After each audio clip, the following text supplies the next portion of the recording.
120 милиони евра ќе чини новиот клинички центар, но за тоа каде ќе се гради, владата ќе донесе одлука до крајот на наредниот месец.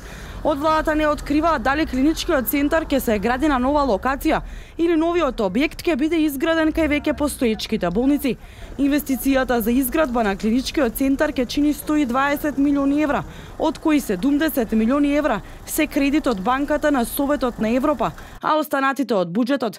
Рокот на изградба е 3,5 години и година и пол за реконструкција на постојаната зграда на хируршки клиники.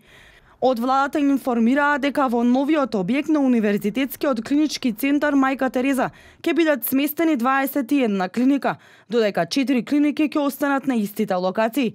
Оние кои ќе останат на истото место се клиниката за инфективни болести, детската клиника, кардиологија и клиниката за максилофацијална хирургија. Инаку од владата соопштија дека на вчерашната седница присуствувала и делегацијата на Банката на Советот на Европа, која презентирала опции за тоа како со своји експертски мислења да се вклучи во проектот за изградбата.